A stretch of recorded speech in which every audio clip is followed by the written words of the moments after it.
तत्वानुसंधान ग्रंथामध्ये पान नंबर 366 वर सर्वात खालची शेवटची ओळ आहे. त्यामध्ये मध्ये चाले बघा, और कई एक ग्रंथकार तो ता विधेय मुक्ति का यह स्वरूप कहे है. बरोबर. तर विषय चालू आहे विधेय मुक्तीचा. तर जीवनमुक्ती आणि विधेय मुक्ती, यद्यपि जीवनमुक्ती प्रथम आहे, नंतर विधेय मुक्ती आहे, परंतु जीवनमुक्ती ही वादग्रस्त असल्यामुळे, अर्थात काही ग्रंथकार जीवनमुक्ती मानतात, काही मानत नाही. त्यामुळे त्या जीवनमुक्तीचं विस्तारपूर्वक वर्णन होणार आहे. त्या अगोदर विधेय मुक्तीचं वर्णन थोडक्यात असल्यामुळे सूचिकटाह न्यायाने विधेय मुक्तीचं वर्णन चालू आहे. तर विधेय मुक्तीचं लक्षण केलं होतं की ज्याला अहम ब्रह्मास्मी असा दृढ आत्माभिन्न ब्रह्माचा अपरोक्ष साक्षात्कार झालेला आहे, त्याला त्याचं प्रारब्ध असेपर्यंत देह राहतो. प्रारब्ध भोगून झाल्यानंतर हा देहही पडतो. तर या वर्तमान देहाचा नाश होणं तीच विधेय मुक्ती हे सांगितलं. मध्येच काही शंका समाधान तेही झालं. आता आणखीन दुसरे काही ग्रंथकार विधेय मुक्तीचं स्वरूप थोडं वेगळं सांगतात, लक्षण थोडं वेगळं करतात. म्हणून त्या ग्रंथकारांचं मत आता दिल्या जात आहे. और कई एक ग्रंथकार तो ता विधेय मुक्ती का यह स्वरूप कहे, विधेय मुक्ती स्वरूप असं सांगतात. काय बरं? भावी शरीर का जो अनारंभकपणा है ताका नाम विधेय मुक्ती है. ठीक. भावी शरीर का जो अनारंभकपणा, भावी शरीर आता मिळणारच नाही अशी स्थिती प्राप्त होणं, यालाच म्हणायचं काय? विधेय मुक्ती. तर भावी शरीर का जो अनारंभकपणा है ताका नाम विधेय मुक्ती है. सो यह विधेय मुक्ती. मग आता ही विधेय मुक्ती केव्हा प्राप्त होते? तर जसं वर लक्षण केलं होतं काल की शरीर ज्ञानी महात्म्याचं वर्तमान शरीर पडणं ती विधेय मुक्ती. परंतु या ग्रंथकारांचं म्हणणं असं आहे की वर्तमान शरीर पडण्याची गरज नाही.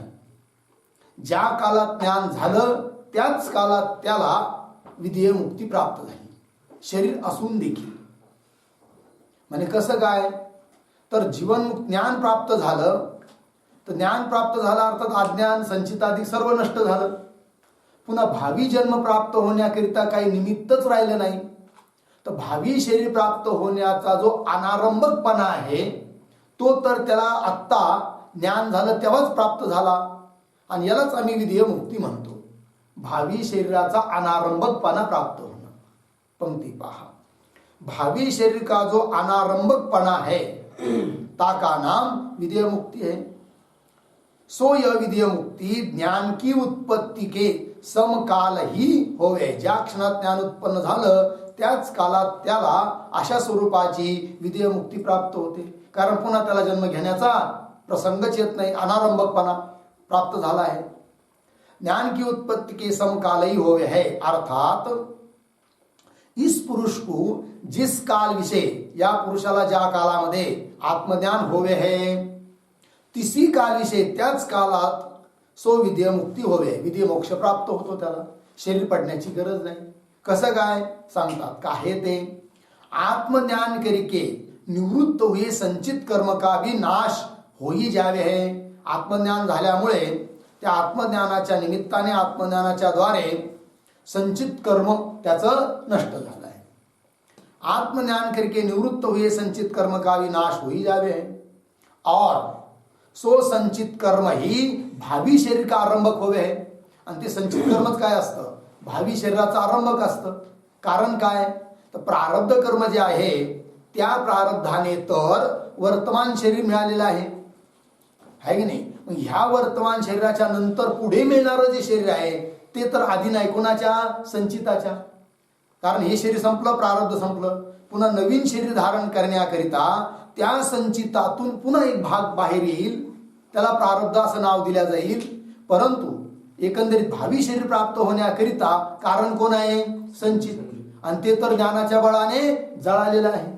आणि वर्तमान शरीर ज्या प्रारब्धाने मिळालेलं आहे त्या प्रारब्धाचा भोग भोगून हे शरीर काय नंतर आपोआप पडेल.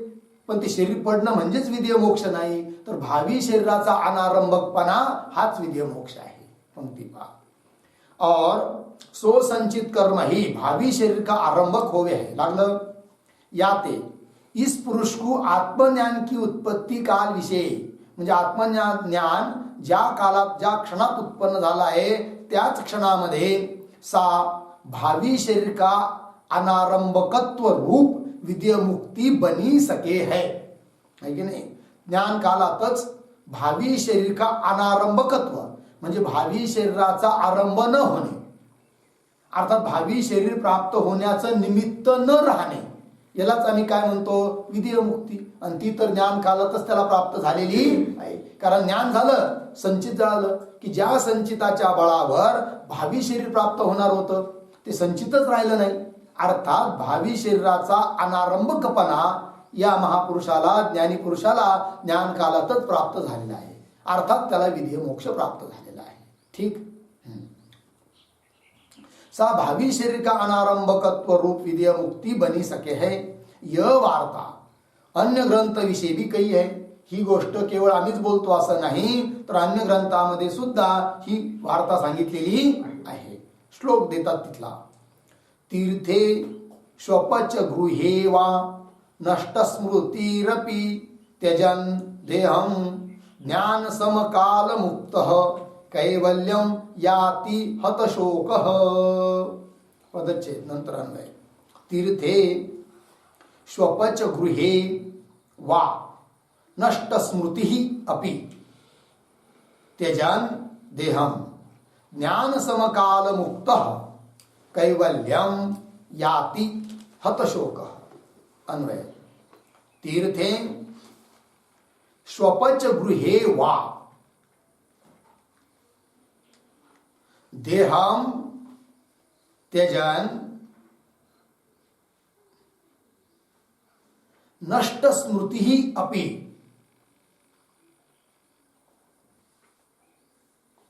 ज्ञान समकाल मुक्तः हतशोकः कैवल्यम याति. ठीक. अर्थ पहा.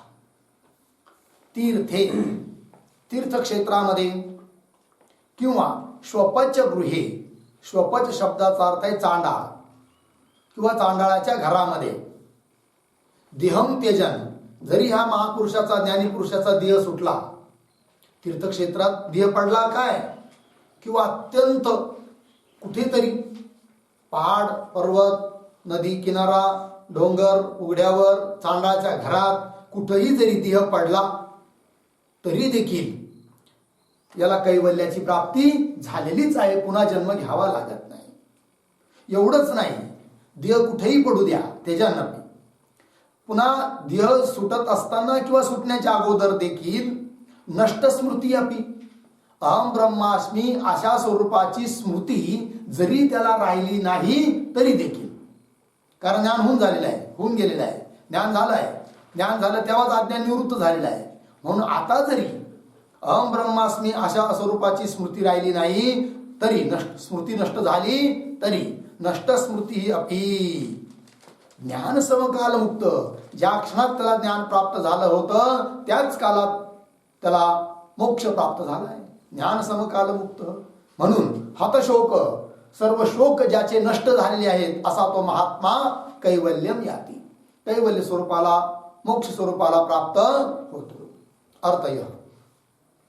श्री काशी अधिक तीर्थविषय, तीर्थक्षेत्रामध्ये अथवा चांडाल के गृहविषय शोपचे, चांडाळाच्या घरामध्ये शरीर को परित्याग करता हुआ, जरी त्याच्या शरीराचा त्याग घडत असला तरी देखील तथा आणखीन सन्निपाताधिक दोष के वसते, मृत्यूच्या काळामध्ये ज्वर झाला, काही पीडा झाली किंवा अगोदर काही रोग झाला आहे, सन्निपात नावाचा रोग झाला आहे, अत्यंत ताप आलेली आहे, व्याकुळ होतो आहे, अहम ब्रह्मास्मी स्मृती राहिलेली नाही, तरी देखील काही अडचण येत नाही. कारण ज्ञान जेव्हा प्राप्त झालं तेव्हाच त्याला मोक्षाची प्राप्ती झालेली आहे. सन्निपातादिक दोष के वशते ब्रह्मात्म स्मृती ते रहित व्हावी. ब्रह्मात्मा मीच ब्रह्म आहे, ब्रह्मच आत्मा आहे, ते ब्रह्म माझं मीच ब्रह्म हेच माझं स्वरूप आहे, अशा प्रकारची जरी त्याला स्मृती राहिली नाही त्या काळात रोगाधिकाच्या निमित्ताने, तरी देखील ब्रह्मात्म स्मृती ते रहित हुआ भी ज्ञानवान पुरुष कैवल्य मोक्ष कोई प्राप्त हुए. कैवल्य स्वरूप जो मोक्ष त्यालाच तो प्राप्त होतो. जिस कारण ते सो तत्ववेत्ता पुरुष, तो तत्ववेत्ता पुरुष आत्मज्ञान के समकालही मुक्त आहे. म्हटलं की नाही, ज्ञान समकाल मुक्त. आत्मज्ञान जेव्हा त्याला झालं त्याच काळात तो मुक्त झालेला आहे. तथा सर्व शोक ते रहित है. हतशोक, सारे शोक त्याचे नष्ट झालेले आहेत, सारे बंधन त्याचे तुटलेले आहेत. इथे तहा इतने पर्यंत विधेय मुक्ती का निरूपण कर्या. आतापर्यंत जे निरूपण झालं ते कशाचं? विधेय मुक्तीचं निरूपण झालं. त्या दोन लक्षण मतभेदाने विधेय मुक्तीचे झाले. अब जीवन मुक्ती का निरूपण करे है. आता इथून पुढे ग्रंथकार जीवन मुक्तीचं निरूपण करतात. तहा प्रथम ता जीवन मुक्ती का लक्षण काय आहे? कारण लक्षण प्रमाणाभ्याम वस्तू सिद्धी, म्हणून अगोदर त्या जीवन मुक्तीचं लक्षण करतात. वस्तूची सिद्धी लक्षण आणि प्रमाणानेच होत असते. ता प्रथम ता जीवन मुक्ती का लक्षण काय आहे? श्रवणादि को करके उत्पन्न भया है ब्रह्म साक्षात्कार जिसको. श्रवणादि को करके, श्रवण मनन निधिध्यासन इत्यादी साधनाच्या माध्यमाने उत्पन्न भया है, उत्पन्न झाला आहे ब्रह्म साक्षात्कार ज्याला, जिसको. ऐसा जो विद्वत संन्यासी आहे की नाही, विद्वत संन्यास, संन्यासाची वागून गेले मागे, विविदिशा संन्यास, विद्वत संन्यास, ठीक आहे. असा जो विद्वत संन्यासी आहे, तीस विद्वत संन्यासी को जीवत अवस्था विषय, त्या विद्वत संन्यासाला आहे की नाही, म्हणजे ज्ञान झालंय आणि जीवनमुक्तीचं विलक्षण सुख घेण्याकरिता त्याने संन्यास घेतलेला आहे, त्याला म्हणायचं विद्वत संन्यास. असा जो विद्वत संन्यासी आहे त्याला पुढे लक्षण करतायत. तीस विद्वत संन्यासी को जीवत अवस्था विषय जो कर्तृत्व भोक्तृत्वादि रूप सर्व बंध प्रतीति की निवृत्ती है, ताका नाम जीवन मुक्ती है. हे जीवन मुक्तीचं लक्षण झालं. ठीक आहे ना. काय बरं की ज्ञानी पुरुषाला जिवंत असतानाच स्वतःच्या ठिकाणी कर्तृत्व भोक्तृत्वादी कोणत्याही बंधाची प्रतीती न येणं, हीच त्याची काय जीवन मुक्ती. पंक्ती पुन्हा पहा. तीस विद्वत संन्यासी को अर्थात ज्ञानी पुरुषाला जीवत अवस्थाविषयी, जिवंत असतानाच, जो अज्ञान कालामध्ये प्रत्येकाला असं वाटत असतं मी करता आहे, मी भोगता आहे, पण ज्ञान ज्याला झालं आहे यथार्थ रूपाने अहम ब्रह्मास्मी असा दृढबोध ज्याला झालेला आहे, त्याला कर्तृत्व मी करता आहे, मी भोगता आहे या भ्रमाची प्रतीती येत नाही. तो समजतो हे कर्तृत्व भोक्तृत्वादी धर्म अंतकरणाधिकाचे आहेत, माझे नाही. तीस विद्वत संन्यासी को जीवत अवस्था विषय जो कर्तृत्व भोक्तृत्वादी रूप सर्व बंध प्रतीती की, जेवढे बंध आहे त्या बंधाच्या प्रतीतीची निवृत्ती, अर्थात बंधाची प्रतीती न येणं, निवृत्ती है, ताका नाम जीवन मुक्ती आहे. लागलं. हे झालं जीवन मुक्तीचं लक्षण. आता यावर पुन्हा पूर्व पक्षी शंका करतो. यह जीवन मुक्ती का लक्षण संभवता नाही. हे जीवन मुक्तीचं लक्षण काही होऊ शकत नाही. कोण म्हणतो? पूर्व पक्षी. मागे ज्या लोकांनी, जे लोक म्हटले होते काय की जीवनमुक्ती आम्ही मानतच नाही, मोठी शंका केली होती त्यांनी, तेच पुन्हा शंका करतात आता. कारण आता जे मत चालू आहे ते जीवनमुक्ती मानणाराचं मत चालू आहे. त्या मतावर शंका करणारे कोण? की जे जीवनमुक्ती मानत नाही. शंका य जीवनमुक्ती का लक्षण संभवता नाही. का बरं? काय ते भोग देने हारे प्रारब्ध कर्म के विद्यमान हुए ज्ञानवान पुरुष को भी सा कर्तृत्वादि बंध की प्रतीति अवश्य करके होवेगी. काय म्हणतात पहा, की भोग देणारे म्हणजे भोग देणारं कर्म कोणतं? प्रारब्ध कर्म. आणि प्रारब्ध कर्म तर आहेच, कारण जोपर्यंत देह पडत नाही तोपर्यंत प्रारब्ध कर्म मानावंच लागतं. मग भोग देणारं असं जे प्रारब्ध कर्म ते जर विद्यमान आहे तर ज्ञानवान पुरुषाच्या ठिकाणी सुद्धा ती कर्तृत्वादी बंधाची प्रतीती अवश्य करिके होवी, अवश्य मानलीच पाहिजे. कारण काय, की कर्तृत्व भोक्तृत्वाची प्रतीती जर नसेल तर प्रारब्ध भोग देऊ शकत नाही. आणि प्रारब्ध तर ज्ञानाला सुद्धा भोगावंच लागतं. आणि ज्या अर्थी ज्ञानाला प्रारब्ध भोगावं लागतं त्या अर्थी जरूर त्याच्या ठिकाणी ज्ञानाच्या ठिकाणी सुद्धा कर्तृत्वादी बंधाची प्रतीती मानलीच पाहिजे. आणि जर का कर्तृत्वादी बंधाची प्रतीती मानली तर तुमचं वर केलेलं जीवनमुक्तीचं लक्षण घटत नाही. कारण त्यात तुम्ही काय म्हटलात, की कर्तृत्वादी धर्माची प्रतीती जीवत अवस्थेमध्येच न येणं याला काय म्हणतात? जीवनमुक्ती. आणि इकडे काय बोलता, की जीवनमुक्ताला सुद्धा प्रारब्ध भोगावंच लागतं. आणि प्रारब्धाचा भोग तेव्हाच घडतो जेव्हा कर्तृत्व भोक्तृत्वाची प्रतीती असते. प्रारब्ध जर तुम्ही ज्ञानालाही मानता तर जरूर ज्ञानाच्या ठिकाणी सुद्धा कर्तृत्वादी धर्माची प्रतीती मानलीच पाहिजे. आणि जर ती प्रतीती मानली तर लक्षण संभवतच नाही, असं त्याला म्हणायचं आहे. काय ते भोग देणारे प्रारब्ध कर्म के विद्यमान हुए, ज्ञानवान पुरुष को भी सा कर्तृत्वादी बंध की प्रतीति अवश्य करके होवेगी. का बरं? जिस कारण ते, ज्या कारणाने की ता कर्तृत्व भोक्तृत्व बुद्धी ते विना सो प्रारब्ध कर्म के फल का भोग संभवता नाही. कर्तृत्व भोक्तृत्व बुद्धी जर नसेल तर प्रारब्ध कर्म आपला फल भोग देऊ शकत नाही. आणि ज्ञानाला सुद्धा प्रारब्ध भोगावं लागते, तुम्हीच बोलता. याचा अर्थ जरूर त्याच्या ठिकाणी कर्तृत्व भोक्तृत्वाची प्रतीती मानलीच पाहिजे. यद्यपि सो कर्तृत्वादी बंध साक्षी आत्मा ते तो ज्ञान करके ही निवृत्त होई गया है. ही गोष्ट बरोबर आहे. काय, की अज्ञानी पुरुष जसा आत्मा म्हणजे स्वतःच्या ठिकाणीच आत्म्याच्या ठिकाणीच समजतो काय, कर्तृत्व भोक्तृत्व, करतापणा भोगतापणा, तसा ज्ञानी समजत नाही. ज्ञानी साक्षीरूप आत्म्याला न करता समजतो न भोगता समजतो. ही गोष्ट जरी बरोबर असली तरी पण यद्यपि सो कर्तृत्वादिक बंध साक्षी आत्मा ते तो साक्षीरूप आत्म्यापासून तर ते तो ज्ञान करिकेही निवृत्त होई गया. ज्ञान झालं तेव्हाच साक्षीरूप आत्म्याच्या ठिकाणी कर्तृत्व भोक्तृत्व धर्माचा काय झालाय, बाद झालाय. अर्थात त्या ठिकाणी नाहीच हा निश्चय झालाय ज्ञानाचा. तथापि तरी पण जलगत द्रवत्व धर्म की न्यायी तथा अग्निगत उष्णत्व धर्म की न्यायी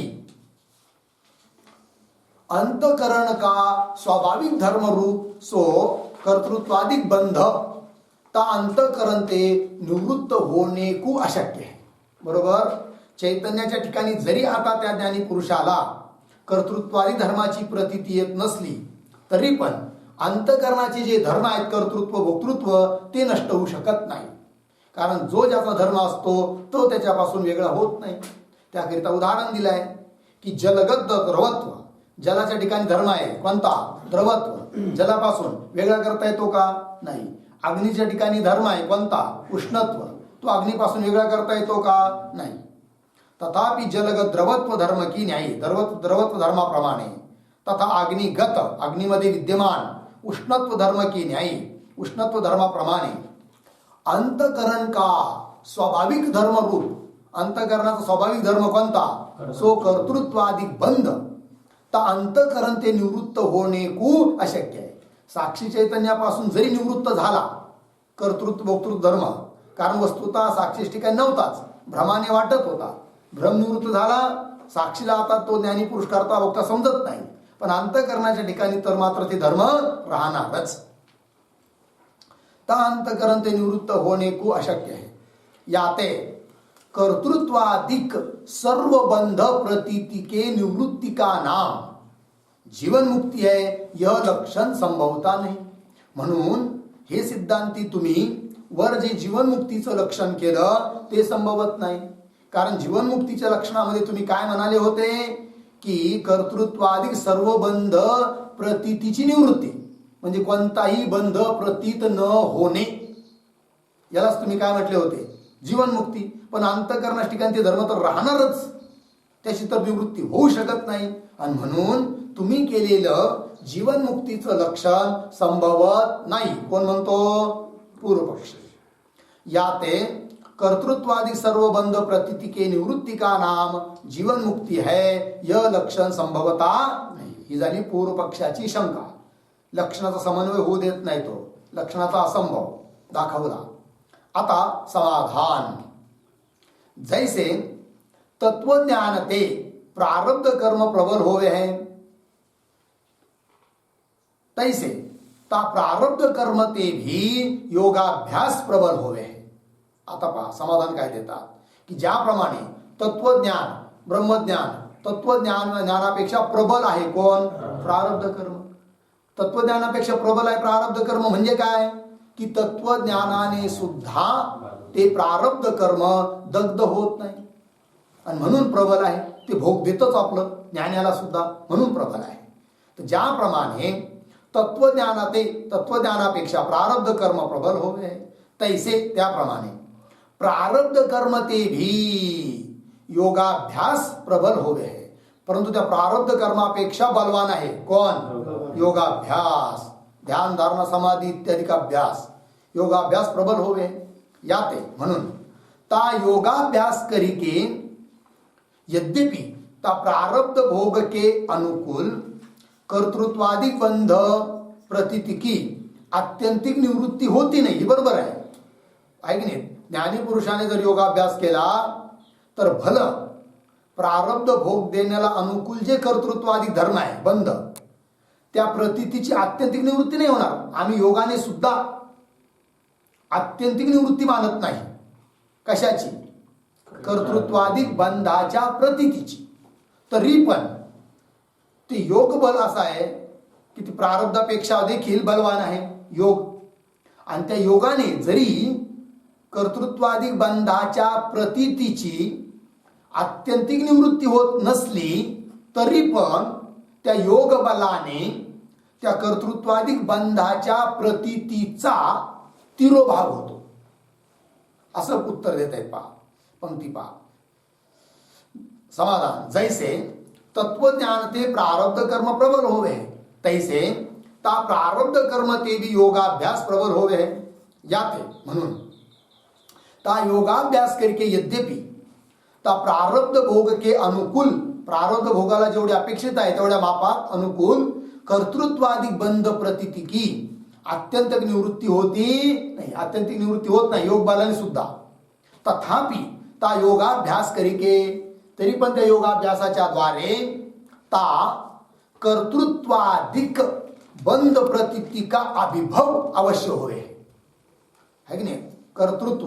कर्तृत्वादिक जो बंध, त्या बंध प्रतीतीचा काय होतो? अभिभव. अभिभव म्हणजे तिरोभाव है की नाही? लय होतो. कशाने? योगाभ्यासाने. ता कर्तृत्वादिक बंध प्रतीती का अभिभव अवश्य होवे याते. म्हणून स्वपूर्वमुक्त जीवनमुक्ती का लक्षण संभव आहे. म्हणून सिद्धांती म्हणतात की वर आम्ही जे जीवनमुक्तीचं लक्षण केलेलं आहे ते संभवतं. आक्षेप काय घेतला होता पूर्वपक्षाने? जीवनमुक्तीचं लक्षण संभवत नाही, कारण अंतकरणाधिकाच्या ठिकाणी असणारे कर्तृत्व भोक्तृत्वादिक धर्म ते आपल्या धर्मीला सोडून जाऊ शकत नाही असं बोलले होते. उत्तर काय दिलं की लक्षण जे आम्ही केले जीवनमुक्तीचं ते संभवतं. कसं काय?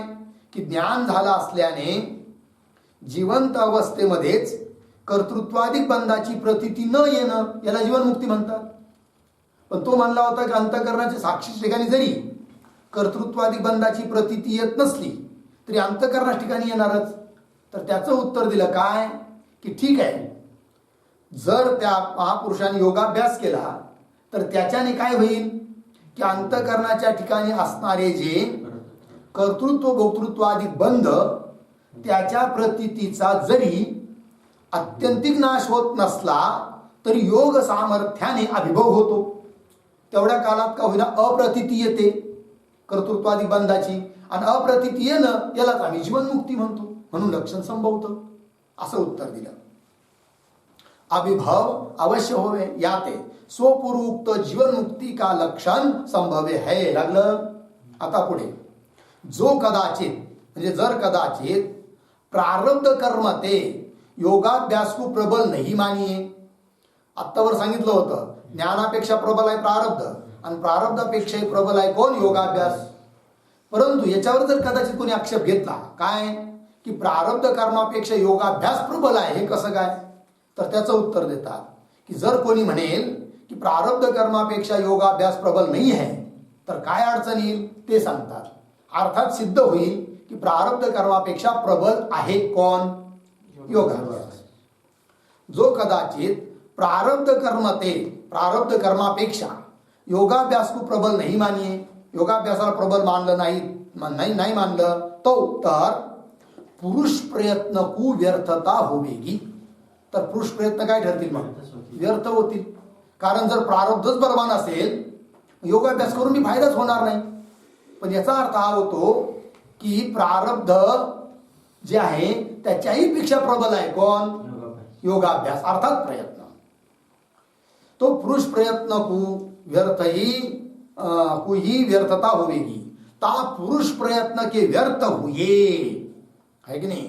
म्हणून सर्व कार्यासाठी साधारण कारण ईश्वर इच्छाधिक जरी असले तरी सुद्धा पुरुष प्रयत्न हा प्रबल आहे. ठीक आहे की नाही? म्हणून काय करायचं आणि काय करायचं नाही हे आपल्या हातात आहे. अशी कल्पना करायची नाही काय की निषिद्ध कर्म करण्यासाठी सुद्धा जर ईश्वर ज्ञानाधिक कारण आहेत तर ईश्वराची इच्छेने होतं घडू द्यावं असं नाही आहे. ते साधारण कारण आहे. कळलं की नाही? त्याच्यापेक्षा प्रबल आहे कोण? पुरुष प्रयत्न. व्यर्थता होवेगी. ता पुरुष प्रयत्न के व्यर्थ हुए. आणि जर का पुरुष प्रयत्नाला व्यर्थ मानलं तर फार मोठी आपत्ती येते. काय काय बरं? ता पुरुष प्रयत्न के व्यर्थ हुए चिकित्सा शास्त्र ते आदि लेके मोक्ष शास्त्र पर्यंत सर्व शास्त्रों का आरंभ निष्फल होवेगा. चिकित्सा शास्त्र म्हणजे आयुर्वेद शास्त्र, आरोग्य शास्त्र है की नाही? तिथपासून तर मग सारे ज्योतिष शास्त्र आलं, आरोग्य शास्त्र आलं, वास्तुशास्त्र आलं, बाकीचे सर्व शास्त्र आले, मोक्ष शास्त्रही आलं. हे सारे काय होतील? व्यर्थ होतील. हा, निष्फल होतील. बघा पंक्ती. चिकित्सा शास्त्र ते आदि लेके म्हणजे चिकित्सा शास्त्राधिकापासून तर मोक्ष शास्त्रापर्यंत सर्व शास्त्रों का आरंभ निष्फल होवेगा. म्हणून पुरुष प्रयत्न सर्वात प्रबल आहेत. लागला अर्थ? चला आता पुन्हा शंका करतोय पूर्वपक्षी. शंका.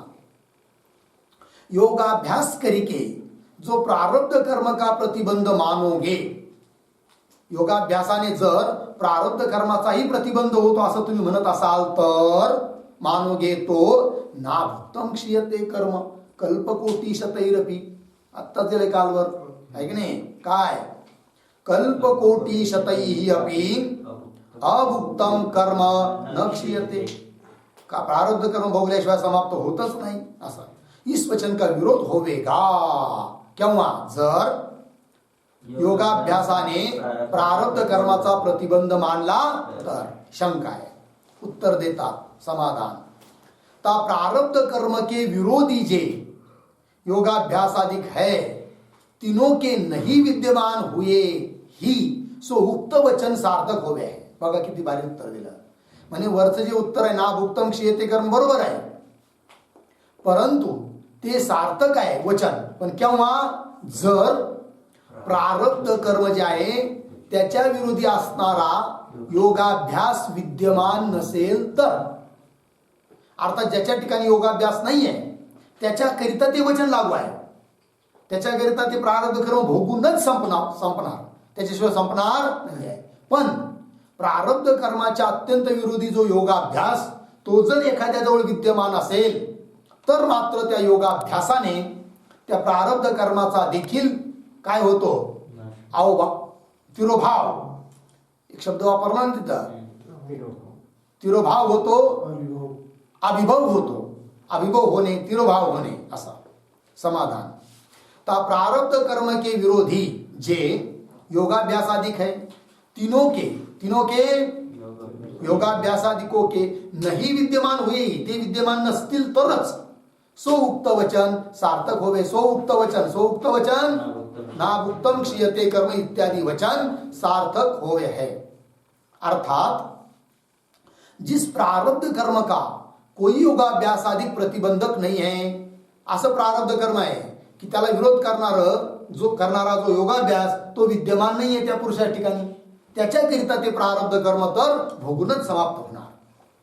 अर्थात जिस प्रारब्ध कर्म का कोई योगाभ्यास अधिक प्रतिबंधक नहीं है, सो प्रारब्ध कर्म भोगते विना निवृत्त होता नहीं. ते प्रारब्ध कर्म आहे की नाही, सो प्रारब्ध कर्म भोगते विना निवृत्त होता नाही, ते भोगूनच संपणार. लागलं एवढं.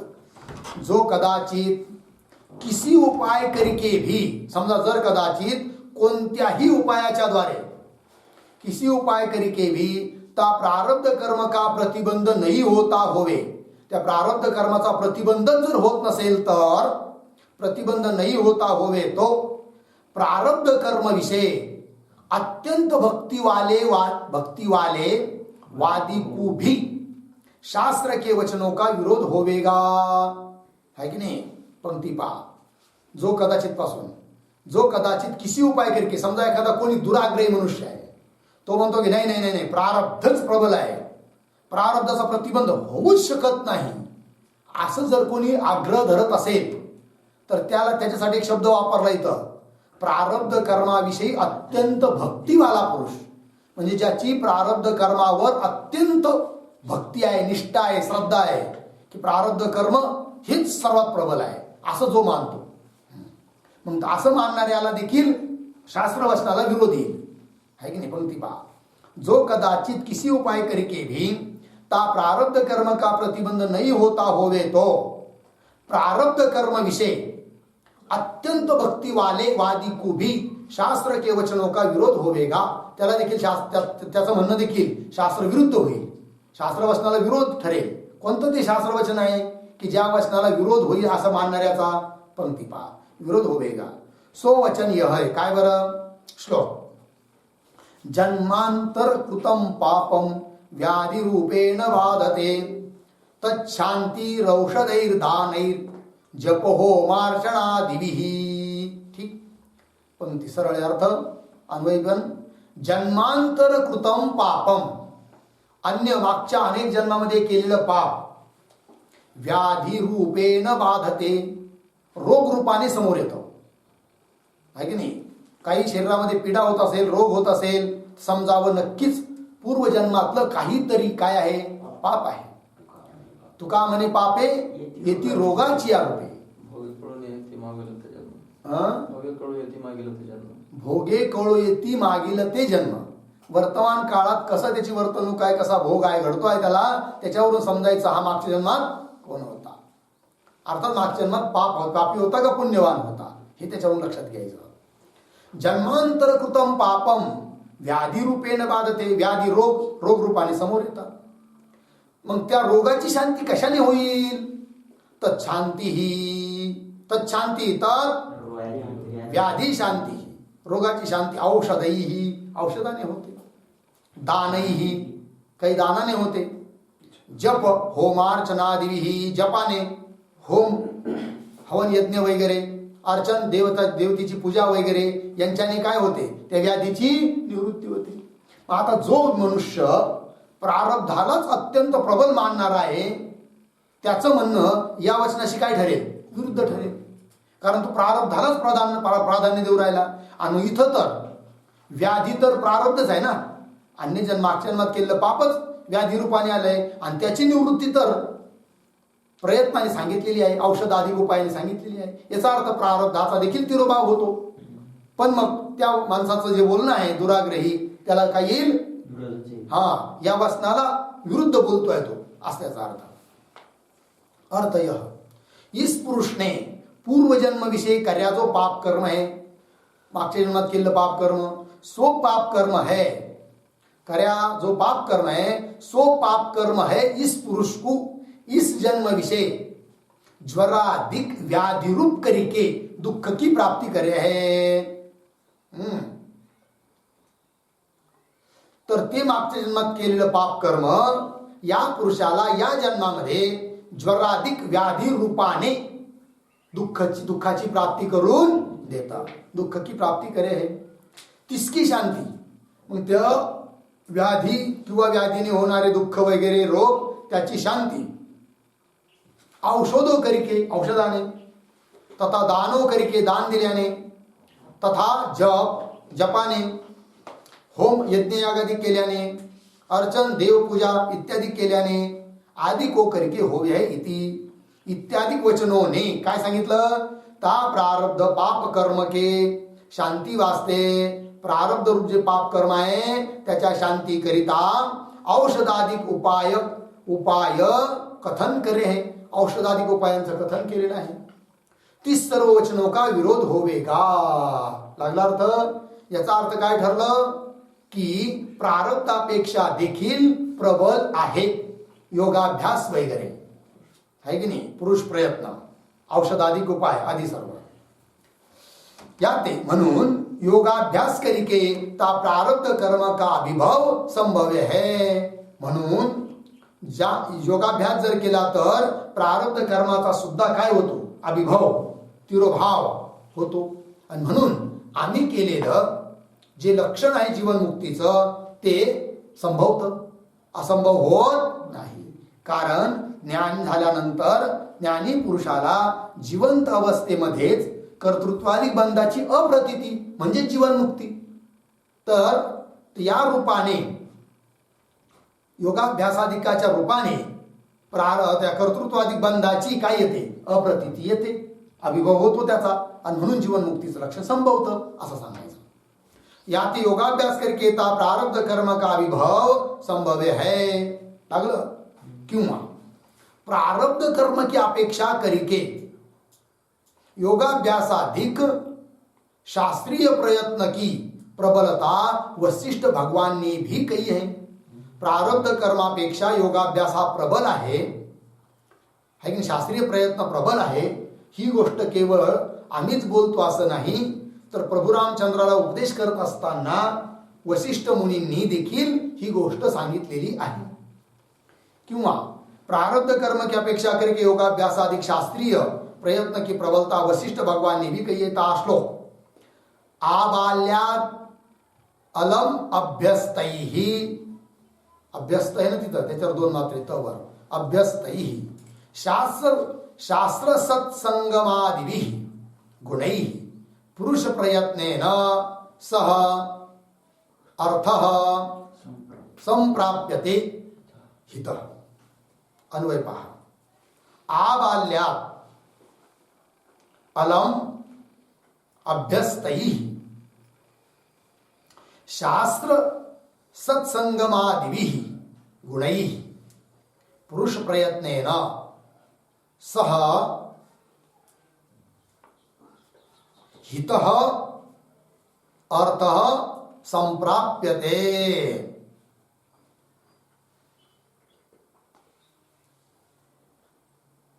ठीक आहे. अर्थ पहा.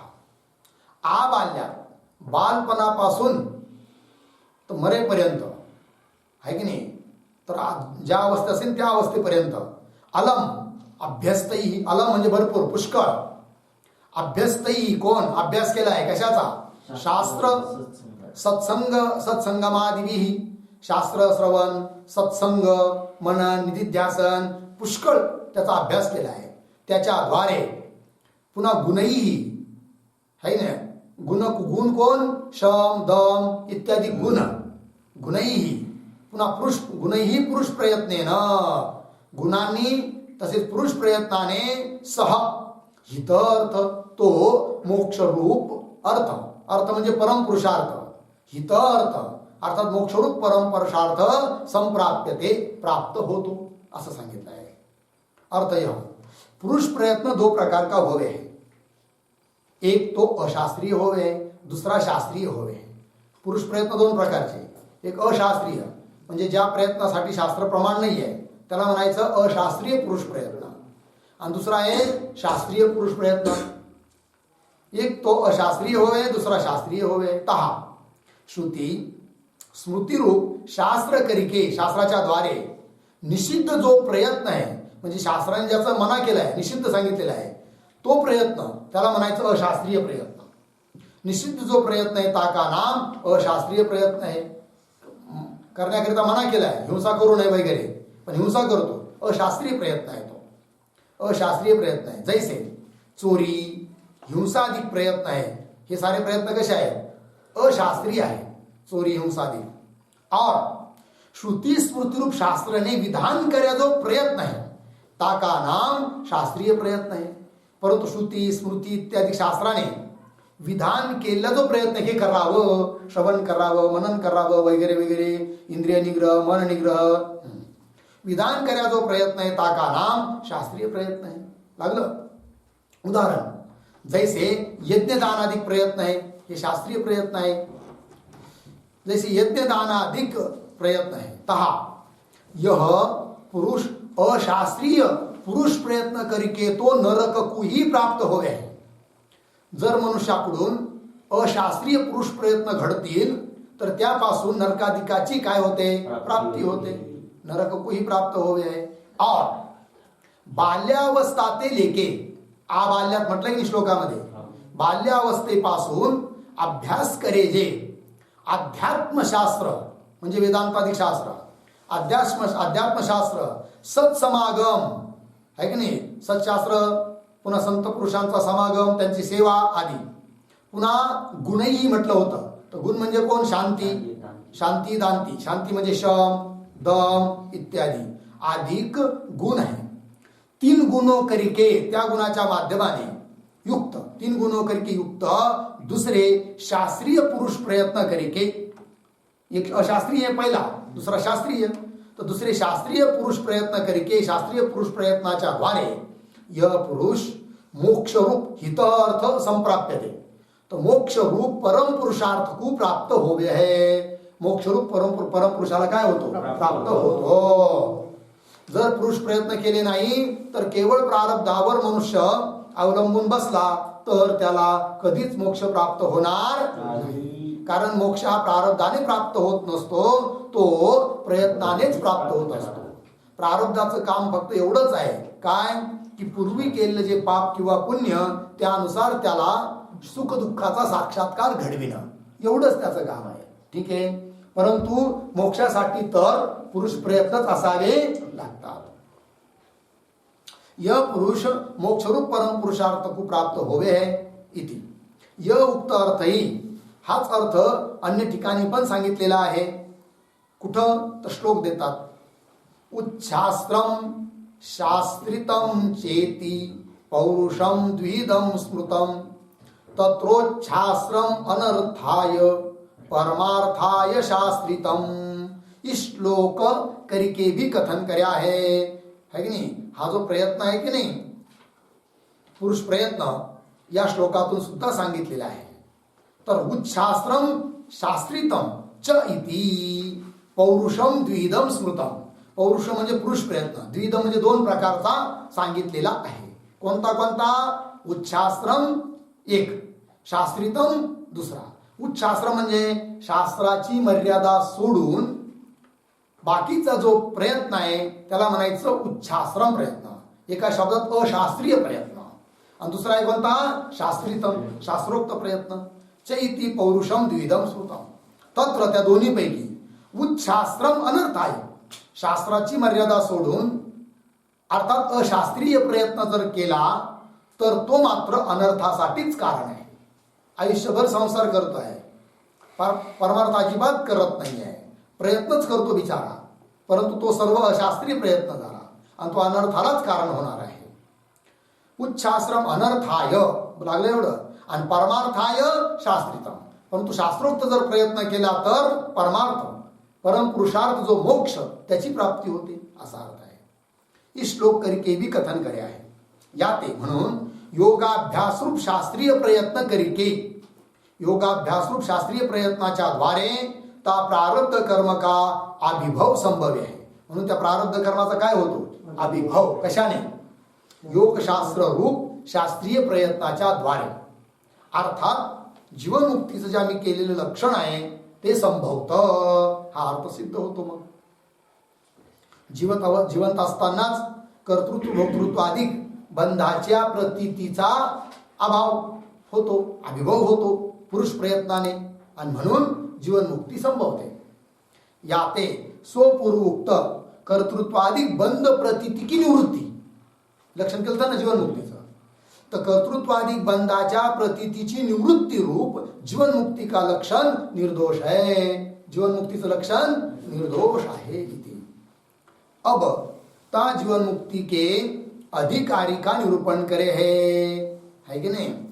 तर लक्षण संभवलं, जीवनमुक्तीविषयी प्रमाणही दिलं, बरोबर, प्रमाण दिलं, लक्षण दिलं, लक्षणही केलं. आता तिसरा मुद्दा होता, त्या पूर्व पक्षाने उठवला होता ना, अधिकारीच नाहीये जीवनमुक्तीचा, त्याचंही खंडन करतात आणि जीवनमुक्तीचा अधिकारी आहे ही गोष्ट सिद्ध करतात.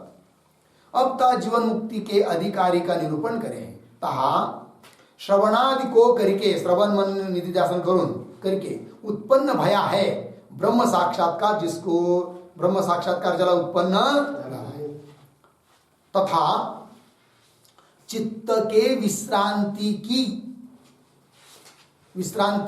की है कामना जिसको, पंक्ती लागली का, चित्त शांत व्हावं अशी आहे इच्छा ज्याला. ज्ञान तर झालाय पण चित्त शांत नाही नसेल तर आनंद भेटत नाही. म्हणून चित्त शांत व्हावं ही सुद्धा काय आहे, इच्छा आहे. चित्त के विश्रांति की है कामना जिसको चित्त के विश्रांति की कामना है. ऐसा जो विद्वत संन्यासी आहे, ज्ञान झाल्यावर संन्यास घेणारा महात्मा, त्याला विद्वत संन्यास म्हणतात. एक विविदिशा संन्यास, ज्ञान प्राप्ती करिता घेतलेला संन्यास विविदिशा संन्यास आहे. ज्ञान प्राप्त झाल्यावर जीवनमुक्तीचं विलक्षण सुख अनुभवण्याकरिता घेतलेला संन्यास विद्वत संन्यास. ठीक, ऐसा जो विद्वत संन्यासी है सोई ही ता जीवनमुक्ती का अधिकारी आहे. तो विद्वत संन्यासीच अधिकारी आहे. कशाचा, जीवनमुक्तीचा.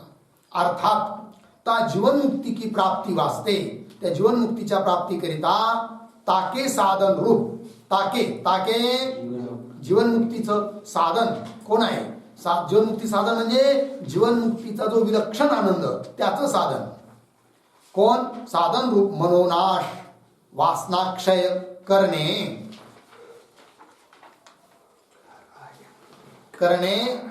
हारा आहे. लागला की नाही. म्हणजे जीवनमुक्तीच्या प्राप्तीकरिता, अर्थात जीवनमुक्तीचं विलक्षण सुख अनुभवण्याकरिता त्या जीवननाश आणि वासनाक्षय आहे. तर या मनोनाश आणि वासनाक्षय करणारा जो मनुष्य आहे, त्या करण्याचा प्रयत्न करणारा जो मनुष्य आहे तो आहे जीवनमुक्तीचा अधिकारी. करण्याहारा आहे. लागलं एवढं म्हणजे अधिकारी पण कळाला. आता पुन्हा यावर शंका करतो पूर्व पक्षी. शंका, ता ब्रह्म साक्षात्कार करिके निवृत्त हुई गया है अज्ञान तथा देहाभिमान जिसका. ऐसा जो विद्वत संन्यासी आहे, बरोबर, ब्रह्म साक्षात्कार तर त्याला झालाच आहे, विद्वत संन्यासी आहे. आणि ब्रह्म साक्षात्काराने निवृत्त झालाय त्याचं कोण, अज्ञान आणि देहाभिमान. निवृत्त हुई गया है अज्ञान तथा देहाभिमान जिसका. ऐसा जो विद्वत संन्यासी है तिसको कोई कार्य का कर्तापणा ही संभवता नाही. त्याला तर कर्तव्यच सांगत नाही शास्त्र की ज्याला ज्ञान झालेलं आहे. आणि जर कर्तव्यच नाही तर विद्वत संन्यासी जरी असला, ज्ञानी पुरुष जरी असला तरी तो सुद्धा जीवनमुक्ती प्राप्तीकरिता साधन करतो असं तुम्ही आत्तावर सांगितलं.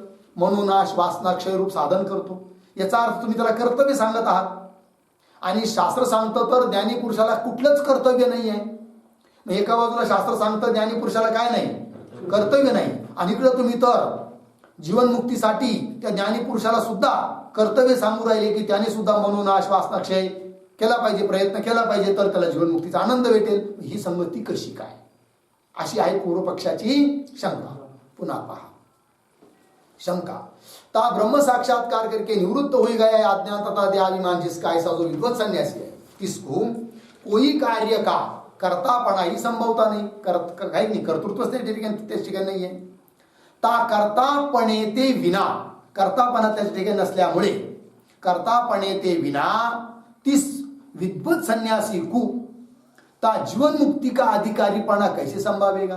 कारण जीवनमुक्तीचा अधिकारी तुम्ही कोण सांगितला, विद्वत संन्यासी. पण अधिकारी तोच होऊ शकतो ज्याच्या ठिकाणी कर्तापणा आहे आणि ज्ञानाला तर कर्तृत्व नाही आहे. एका बाजूला ज्ञानीला कर्तृत्व नाही आणि कर्तापणा असल्याशिवाय तर अधिकारी सिद्ध होत नाही जीवनमुक्तीचा. मग तुम्ही ज्ञानी जीवनमुक्तीचा अधिकारी आहे कसं काय बोलता?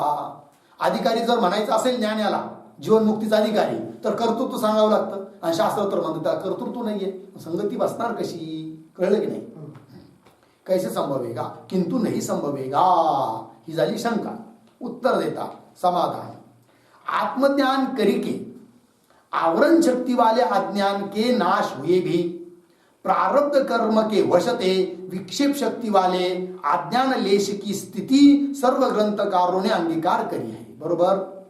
म्हणजे आत्मज्ञान जरी झालं तरी त्या आत्मज्ञानाच्या बळाने अज्ञानाचा नाश होतो. पण कोणत्या अज्ञानाचा? आवरण शक्ती विशिष्ट अज्ञानाचा काय होतो? नाश होतो. परंतु त्या अज्ञानाच्या दोन शक्ती, आवरण शक्ती, विक्षेप शक्ती. ज्ञानाने आवरण शक्तीचा नाश होतो, विक्षेप शक्तीचा नाही. का? तर विक्षेप शक्तीचा नाश होण्याकरिता प्रतिबंध आहे. प्रतिबंध काय? कोण? प्रारब्ध. पंक्ति पा. आत्मज्ञान करके आवरण शक्ति वाले अज्ञान के नाश हुए भी प्रारब्ध कर्म के वशते विक्षेप शक्ति वाले अज्ञान लेश की, अज्ञानाचा लेश शिल्लक राहतो, अज्ञान लेश की स्थिती सर्व ग्रंथकारों ने अंगीकार करी है. यह वार्ता तृतीय परिच्छेद विषय विस्तार ते कथन करी आए है. याचा विस्तारपूर्वक मागे विवेचन झालेला आहे. याते ता विद्वान पुरुष को भी बाधित अनुवृत्ति करके सो देहाभिमान तथा कर्तापणा बनी सके है की नाही? पूर्व पक्षी काय म्हणला होता की ज्ञानाच्या ठिकाणी कर्तापणाच नाही तर तो जीवनमुक्तीचा अधिकारी कसं काय? तर उत्तर काय दिलं? ज्ञानी आहे बरोबर, पण बाधित अनुवृत्ती ना का होईना त्याला देहाभिमान आहे आणि कर्तापणा पण आहे आणि म्हणून तो जीवनमुक्तीचा अधिकारी आहे हे म्हणायला काही अडचण नाही. याते ता विद्वान पुरुष को भी बाधित अनुवृत्ती करके, बाधित अनुवृत्तीने म्हणजे हे मिथ्या आहे असा त्याचा निश्चय असला तरी प्रतीती होते, त्याला म्हणायचं बाधित अनुवृत्ती. बाधित अनुवृत्ती करके सो देहाभिमान तथा कर्तापणा बनी सके है लागलं. ता करके त्यामुळे किस विद्वान पुरुष को जीवन मुक्ति का अधिकारी पणा भी संभव है. कारण अधिकारी होण्याकरिता काय असावं लागत होतं? कर्तृत्वाचा अभिमान. आणि तो तर नाही ज्ञानेश्वरी असं तुम्ही म्हणत होता, पण आम्ही सिद्ध करून दिलं काय की ज्ञानाच्या ठिकाणी जरी वस्तुतः कर्तृत्वाचा अभिमान देहाभिमान नसला तरी बाधित अनुवृत्तीने आहे, तेवढ्यानेच तो जीवनमुक्तीचा अधिकारी बनून जातो. काही अडचण येत नाही. अर्थात जीवनमुक्तीचा अधिकारी सिद्ध झाला. लागला अर्थ? पुन्हा शंका करतो पूर्व पक्षी. शंका. ज्ञानामृतेन तृप्तस्य कृतकृत्यस्य योगिनः नैवास्ति किंचित कर्तव्यम अस्ति चेत न स तत्वविद तस्य कार्यम न विद्यते. ठीक आहे. प्रसिद्ध श्लोक आहे, मागे येऊन गेले आहे, त्याचा अन्वय अर्थ पण झाला आहे. सरळ अर्थ आहे बघा. ज्ञानामृतेन तृप्तस्य पुरुषस्य, ज्ञानरूप अमृताच्या द्वारे तृप्त झालेला जो पुरुष, पुन्हा कसा तो? कृतकृत्य आहे, योगी आहे. तर कृतकृत्यस्य योगिनः ज्ञानिनः इत्यर्थः. न एव अस्ति किंचित कर्तव्यम, किंचित कर्तव्यम न एव अस्ति, काहीच त्याला कर्तव्य नाही आहे. अस्ति चेत, एवढंही करून जर तुम्ही त्याच्या ठिकाणी कर्तृत्व म्हणत असाल तर अस्ति चेत सह तत्वविद न, तो तत्ववेत्ता होऊ शकत नाही. पुन्हा आणखी तस्य कार्यम न विद्यते, तस्य ज्ञानिनः कार्यम न विद्यते, ज्ञानी पुरुषासाठी कोणतंच कार्य शिल्लक राहिलेलं नाही आहे. कार्यम न विद्यते इत्यादी. पूर्वोक्त स्मृती वचनोने, स्मृती ग्रंथाने कृतकृत्य रूप ज्ञानवान को, म्हणजे कृतकृत्य त्याला प्राप्त झाला आहे अर्थात ज्ञानी आहे, ज्ञानवान को सर्व कर्तव्यता का निषेध करे आहे. काहीच त्याला कर्तव्य सांगितलेलं नाही आहे. आणि तुम्ही तर म्हणतात की बाधित अनुवृत्तीने होईना कर्तृत्व आहे आणि म्हणून तो जीवनमुक्तीचा अधिकारी आहे. पण कस काय? ही श्रुती सांगते, स्मृती सांगतात की कर्तव्य त्याला नाहीच आहे आणि तुम्ही म्हणतात की बाधित अनुवृत्तीने कर्तव्य, हे कस काय? अशी शंका आहे. जबी ज्ञानवान पुरुष को भी, ज्ञानवान पुरुषाच्या ठिकाणी सुद्धा जीवनमुक्ती वाचते, जीवनमुक्ती प्राप्त करण्याकरिता अर्थात जीवनमुक्तीचा विलक्षण आनंद उपभोगण्याकरिता मनोनाश वासना क्षय रूप साधनों की कर्तव्यता मानोगे. आहे की नाही, हे साधनं केली पाहिजे त्याने. कोणते? मनाचा नाश, वासनेचा क्षय. साधनों की कर्तव्यता मानोगे तभी 3 वचनों का विरोध प्राप्त होवेगा. तर त्या वचनाला काय येईल? विरोध प्राप्त होईल. कारण तिथं काय सांगितलं? नैवास्ते किंचित कर्तव्य अस्ति चेत न सत्तत्वविद. तो तत्वेताच नाही कर्तव्य असेल तर विरोध येईल म्हणे. जर तुम्ही ज्ञानाच्या ठिकाणी कर्तव्य सांगत असाल तर, जीवनमुक्तीकरिता ज्ञानाच्या ठिकाणी कर्तव्य आहे असं तुम्ही बोलत असाल तर तुमचं म्हणणं शास्त्र विरुद्ध होईल, अशी शंका. आता उत्तर देतात. समाधान. सो ज्ञानवान 2 प्रकार का होवे है. ठीक आहे जी, ज्ञानवान सुद्धा ज्ञान झालंय पण त्याचे 2 प्रकार. कोण कोण बरं? सो ज्ञानवान 2 प्रकार का होवे है. एक तो कृतोपास्ती होवे है, दुसरा अकृतोपास्ती होवे है. कृतोपास्ती, अकृतोपास्ती. आता कृतोपास्ती म्हणजे काय, अकृतोपास्ती म्हणजे काय, त्याची व्याख्या देतात. तहा जिस पुरुष ने, ज्या पुरुषाने आत्मसाक्षात्कार ते पूर्व म्हणजे आत्मसाक्षात्कार होण्याच्या अगोदर सगुण ब्रह्म के साक्षात्कार पर्यंत उपासना करी आहे. अगदी आता सगुण ब्रह्म साक्षात्कार होण्याचाच बाकी राहिला किंवा झालाय तिथपर्यंत ज्याने काय केली आहे? उपासना केलेली आहे. सगुण ब्रह्म के साक्षात्कार पर्यंत उपासना करी आहे. सो ज्ञानवान पुरुष तो कृतोपास्ती कया जावे. त्याला काय म्हणायचं? कृतोपास्ती. और जिसने सा उपासना नहीं करी है, तशा पद्धतीची उपासना ज्याने केलेली नाही, सो ज्ञानवान अकृतोपास्ती कया जावे. त्याला काय म्हणायचं? अकृतोपास्ती. तहा आता दोन्ही पैकी कृतोपास्ती ज्ञानवान को तो ता ज्ञान ते उत्तर, ज्ञान झाल्यानंतर जीवनमुक्ती वास्ते किंचित मात्र भी कर्तव्यता होती नाही. जो कृतोपास्ती आहे, ज्याला ज्ञान झालंय पण कृतोपास्ती आहे, म्हणजे अगोदर त्याने भरपूर उपासना केलेली आहे, असा जो ज्ञानवान पुरुष ज्ञान झाल्यामुळे आता तो जीवनमुक्त झालाय, आहे की नाही, त्याला पुन्हा जीवनमुक्तीसाठी म्हणजे जीवनमुक्तीच्या विलक्षण आनंदासाठी किंचित मात्र भी कर्तव्यता होती नाही. काही त्याला कर्तव्य नाही आहे. त्याला मनोनाश करण्याची गरज नाही, वासनाक्षय करण्याची गरज नाही, कारण ते त्याचा अगोदरच झालेलं आहे. त्याच्याकरिता कर्तव्य नाही आहे. म्हणून ही जी श्रुती सांगते ना, श्रुती स्मृती वचन नैवास्ते किंचित कर्तव्यम, ते याच्याकरता आहे. कुणाकरिता? जो कृतोपास्ती आहे त्याच्याकरिता बिलकुल कर्तव्य नाही आहे.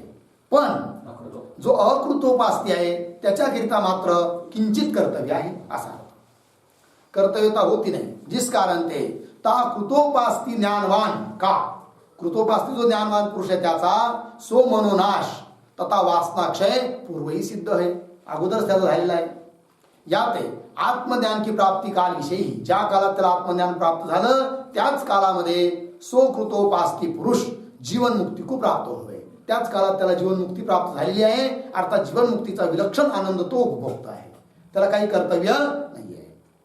और ज्ञानवान पुरुष के प्रति कर्तव्यता का निषेध करणे हारे, ज्ञानवान पुरुषाला अजिबात कर्तव्य नाही, कर्तव्याची मना करणारे निषेध वचन.